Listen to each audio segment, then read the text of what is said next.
اللہ رب العزت نے قرآن مجید میں ارشاد فرمایا، قد افلح من زکاہا، کامیاب وہ ہے جس نے اپنے اندر کو صاف کر لیا۔ انسان بظاہر ایک مادی وجود کا نام ہے۔ اس وجود میں ہڈیاں ہیں، گوشت ہیں اور دیگر اعضاء ہیں، لیکن اس مادی وجود کے اندر اس کی انا اور روح بھی ہے جو اس کی اصل شخصیت ہے۔ انسان کہتا ہے میرا ہاتھ، میرا پاؤں، میری آنکھ، میری ٹانگ، میرا سر، میرا جسم، لیکن اس میرا اور میری کی تکرار میں کہاں ہے اور کون ہے؟ یہ میں دراصل انسان کی روح یا انا ہے، یعنی انسان کو حیوانوں کے مقابلے میں صرف عقل و شعور کی دولت سے ہی نہیں نوازا گیا، بلکہ اسے روح ربانی کی نورانیت بھی عطا کی گئی ہے۔ انسانی جسم کے اندر اس کی روح مادی غلافوں میں لپٹی ہوئی ہے، گویا یہ ایک مخفی خزانہ ہے جسے کھود کر نکالنے کی ضرورت ہے۔ جس طرح گٹھلی کے اندر پورا پودا بالقوہ یعنی اس کی پوٹینشل موجود ہے، اسی طرح انسان کے اندر بھی اس کی انا یا روح اپنی تمام تر خصوصیات کے ساتھ موجود ہے۔ اور جس طرح گٹھلی کے پھٹنے سے دو کونپلیں برآمد ہوتی ہیں، پھر ان سے پورا درخت بنتا ہے، اسی طرح جب انسانی وجود کے اندر موجود مادیت کے پردے چاک ہوتے ہیں تو اس کی انا یا روح بے نقاب ہوتی ہے، اور اس کی نشو و نما سے اس کی معنوی شخصیت ترقی پاتی ہے۔ انسان کی اسی انا یا روح کو اقبال نے خودی کا نام دیا ہے۔ سامعین محترم، صوفیہ کرام نے اس اندر کے انسان کو روح باطن، پوشیدہ خزانے کا بھی نام دیا ہے، اور قلب کو اس کے وزیر سے موسوم کیا ہے۔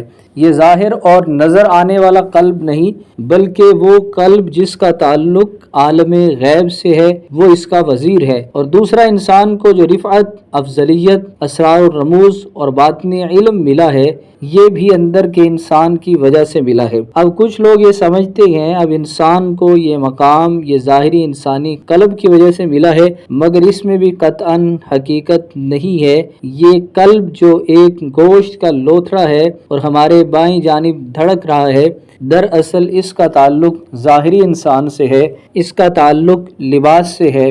ظاہری انسان لباس ہے، اندر والے انسان کا، اندر کے انسان کے ساتھ اس کا کوئی کنیکشن نہیں۔ گوشت کا یہ لوتھڑا تو مردوں کے سینے میں بھی موجود ہے اور اسے ظاہری آنکھوں سے دیکھا بھی جا سکتا ہے۔ اور یاد رہے، جس کا تعلق ظاہری آنکھ سے ہو، ظاہری دنیا سے ہو، تو اسے فنا ہونا لازمی ہے، اور جس نے فنا ہونا ہو اسے عالم باطن، عالم غیب اور اسرار و رموز کی کیا خبر ہو سکتی ہے؟ معزز سامعین، عالم باطن، عالم غیب، مشاہدات، اللہ کا دیدار اور اسرار و رموز کا تعلق اس چیز سے ہوتا ہے جو ظاہری آنکھ سے دیکھا نہ جائے اور نہ ہی ظاہری ہاتھوں سے چھوا جائے، بلکہ اسے صرف باطن کی آنکھ سے ہی دیکھا بھالا جائے، اور وہ ہے اندر کا انسان، اور یہی انسان کا اصل وجود بھی ہے۔ اور اگر اس سے ظاہری انسان و جسم چھین بھی جائیں تو اس باطنی انسان کو قائم رہنا ہے، کیونکہ اسے فنا نہیں ہے، اور معرفت الہی اور جمال خداوندی کا مشاہدہ اس باطنی وجود کی خاص صفت ہے۔ ذکر کا حکم اسی کو ہے، ثواب و عذاب اسی کے لیے ہے، سعادت و شقاوت اسی کا مقدر ہے، اور اس کی حقیقت سے آگاہ ہونا ہی معرفت الہی کی چابی ہے، اور یہی دین کی حقیقت ہے۔ موجودہ دور میں مشکل تو یہ آن پڑی ہے کہ جب علم باطن کا مسئلہ سامنے آتا ہے تو ان قرآنی آیات کو جن میں علم باطن کے متعلق واضح روشن ہدایات موجود ہے، ان سے استفادہ کرنے کی بجائے کچھ لوگ ان کو متشابہات کہہ کر گزر جاتے ہیں۔ آج کل کے دور میں یہی ہماری گمراہی کی بڑی وجہ ہے کہ ہم نے اپنے اندر کے انسان کو فراموش کر دیا ہے۔ اندر کے انسان کو کچھ لوگ تو مانتے ہی نہیں ہیں، کچھ لوگوں کو پتہ بھی نہیں ہے، اور صرف ظاہری انسان کی طرف متوجہ ہوئے بیٹھے ہیں، حتیٰ کہ قرآن مجید میں بار بار اندر کے انسان کی طرف توجہ دلائی گئی۔ فرمایا وَفِي أَنفُسِكُمْ أَفَلَا تُبْصِرُونَ، اور میں تمہارے اندر موجود ہوں، کیا تم غور سے نہیں دیکھتے؟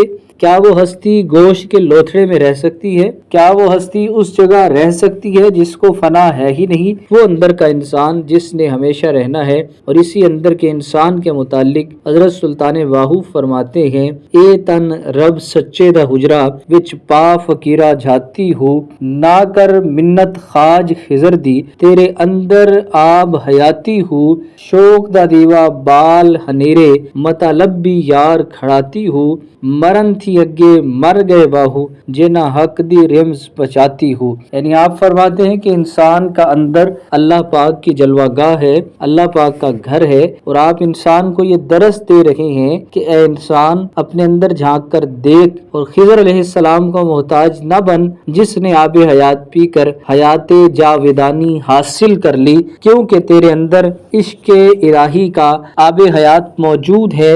اپنے اندر عشق کا چراغ روشن کر، شاید تجھے کھوئی ہوئی ذات حق تعالی مل جائے، اور جو تیرے اندر ازل سے پوشیدہ ہے۔ آخری مصرے میں آپ فرماتے ہیں، جنہوں نے اس راز کو پا لیا وہ موت سے پہلے مر گئے، یعنی انہوں نے حیات جاودانی حاصل کر لی ہے۔ اسی طرح امام غزالی رحمہ اللہ فرماتے ہیں، اے انسان تجھ سے قریب ترین اگر کوئی چیز ہے تو تیری اپنی ہی ذات ہے، اس لیے اگر تو اپنے آپ کو نہیں پہچانتا تو کسی دوسرے کو کیسے پہچان سکے گا؟ فقط یہ جان لینا کہ یہ میرے ہاتھ ہے، یہ میرے پاؤں ہیں، یہ میری ہڈیاں ہیں اور یہ میرا جسم ہے۔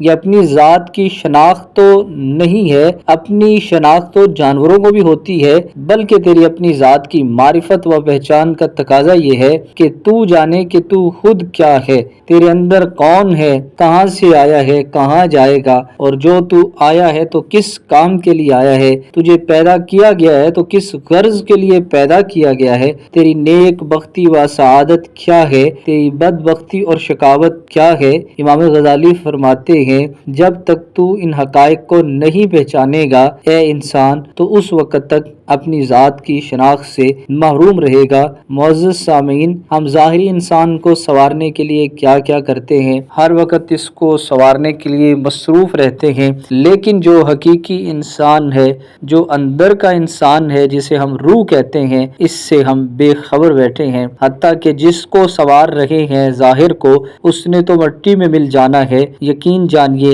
اگر ہمیں کچھ حاصل کرنا ہے اور جس مقصد کے لیے ہمیں بھیجا گیا ہے، اگر ہم نے اس مقصد کی تکمیل کرنی ہے تو پھر اندر کے انسان کو بیدار کرنا ہوگا، اسے وہ ذکر دینا ہوگا جو اس کی مرغوب غذا ہے۔ اللہ رب العزت ہمیں اپنی پہچان کرنے کی توفیق عطا فرمائے۔